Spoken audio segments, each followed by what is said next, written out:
Cockroach একটি সাধারণ শব্দ কেন ভারতের রাজনীতিতে নতুন ঝড় তুলছে?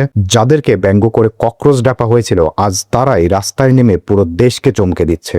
একটি অপমানজনক শব্দ কিভাবে লাখো তরুণের কাছে প্রতিবাদের প্রতীক হয়ে উঠল? এটা কি শুধুমাত্র সোশ্যাল মিডিয়া ট্রেন্ড, নাকি ভারতের নতুন রাজনৈতিক বিপ্লবের সূচনা? এই সব প্রশ্নের উত্তর খুঁজব আজকের ভিডিওতে।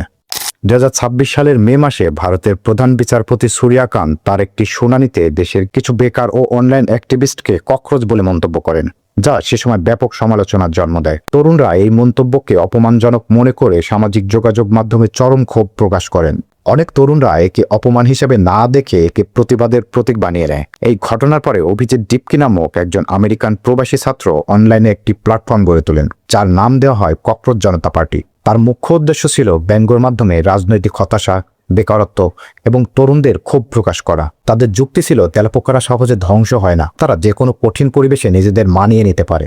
তাই তারা বলতে শুরু করে, যদি আমাদের তেলাপোকায় ডাকা হয় তাহলে এই তেলাপোকারাই একদিন পরিবর্তনের প্রতীক হয়ে উঠবে। এই ব্যঙ্গাত্মক পরিচয় থেকে ককরোচ জনতা পার্টি নামটি জনপ্রিয় হয়ে ওঠে।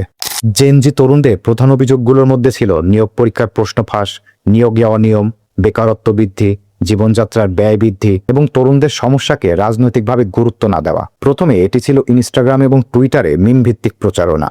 পরবর্তীতে এখানে লক্ষ লক্ষ অনুসারী যুক্ত হয় এবং আন্দোলনের প্রতিষ্ঠাতা অভিজিৎ ডিপকি দিল্লির যন্তর মন্তরে প্রথম জনসমাবেশের নেতৃত্ব দেন। এই আন্দোলনের মাধ্যমে ভারতের শিক্ষামন্ত্রী ধর্মেন্দ্র প্রধানের পদত্যাগ দাবি করা হয়।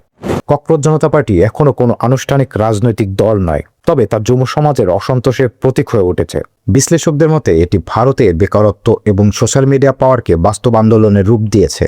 যদি এই আন্দোলন আরও ছড়িয়ে পড়ে তাহলে ভারতের ভবিষ্যৎ রাজনীতিতে জেনজি এর প্রভাব ব্যাপকভাবে বাড়তে পারে, যদিও এর দীর্ঘমেয়াদী সাফল্য এখনো অনিশ্চিত। আপনার কি মনে হয় ভারতের রাজনীতিতে জেনজিরা কতটুকু এগিয়ে যেতে পারবে? আপনার মতামত অবশ্যই আমাদের কমেন্ট বক্সে জানাবেন।